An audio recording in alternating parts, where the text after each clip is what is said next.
Sound take 7 action.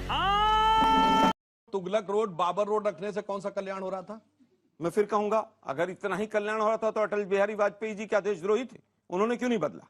अरे हम जब हमारी केवल पूरी नाम सत्ता आई, बदलने हमने से बदल सब दिया। कुछ हो जाता। और 6 साल देखिए रहे कैसे प्रधानमंत्री। कैसे बदल रहे हैं। अरे भाई तो नाम नहीं रहा। आप कहते हो कि ऐसा करने से ऐसा होगा, तो अटल बिहारी वाजपेयी क्या नहीं, तो देशद्रोही थे? आपने क्यों रखा था? चलिए, लोक कल्याण अभी- तो समझ में आता अरे है। भाई- ये बाबर, तुगलक, औरंगजेब के नाम पे क्यों रखी मैं थी समझता हूं कि बताइए। वो इस देश के हिस्सा रहे। वो देश के हिस्सा थे। हाँ, क्यों नहीं रहे? देखिए, अच्छा इस देश चलिए, के हिस्सा नहीं ये रहे, क्या बोलो? छत्रपति शिवाजी महाराज, महाराणा प्रताप के नाम पे क्यों नहीं? क्या भाई उनके वो नाम हिस्सा पर नहीं भी, थे। उनके नाम पर भी है? चंद्रगुप्त ये विक्रमादित्य शिवाजी के नाम स्टेडियम, पे। ये शिवाजी स्टेडियम कैनॉट प्लेस के बाद साथ वाला 1982 में एशियाड गेम्स में क्या मोदी जी ने बनवाया था?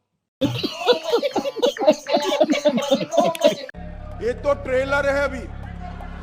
वो पहले ही नहीं थे, बड़े अलबेले प्रधानमंत्री भी थे। इसके बावजूद हम ये मानते हैं कि वो प्रथम प्रधानमंत्री थे। उस पूरे संग्रहालय में उनका प्रथम स्थान है। मगर कोई ये कहे कि साहब हमारा ही एकमात्र स्थान होना चाहिए और मेरे लिए एक्सक्लूसिव होना चाहिए, तो वो मेरे विचार से अपने ठीक है, को आलोक जी राष्ट्र एक बड़ा छोटा सा समझ जवाब इस पर, उसके बाद देखिए, अलबेले तो थे वो। आज अमेरिका में सिलिकॉन वैली में जितने लोग, लाखों लोग बैठे हैं, उसी अलबेले व्यक्ति की देन है। अच्छा, कि जो आईआईटी से और आईआईएम से और तमाम जगह से पढ़कर वहां सीईओ बनकर बैठे हैं। मोदी जी की पप्पू पाठशाला से नहीं पढ़ के बैठे हैं।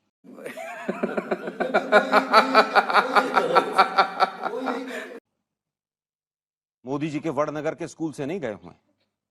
मैं किसी स्कूल को छोटा नहीं कर रहा, लेकिन वो व्यक्ति, उसका विजन उस समय पर इतना बड़ा था कि शायद मोदी जी का विजन आज भी इतना बौना है कि अगर एक दूसरे के सामने रख दिया जाए तो मोदी जी का विजन दिखाई भी नहीं देगा।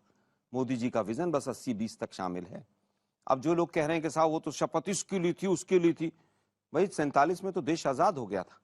आरएसएस ने तो 52 साल तक झंडा नहीं फहराया, तिरंगा। ये बड़ी अच्छी बात कही आप।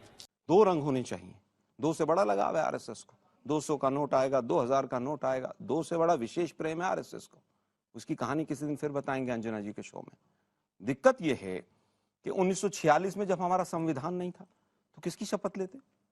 भाई हमें किसी भी तरह से उनसे मुक्ति चाहिए थी। क्या वो लोग मुक्ति दिलवा रहे थे जो भारत छोड़ो आंदोलन में अंग्रेजों की सेना में लोगों को भर्ती करा रहे थे? वो लोग जो सुभाष चंद्र बोस के खिलाफ लड़ रहे थे, क्या उनकी शपथ लेते? क्या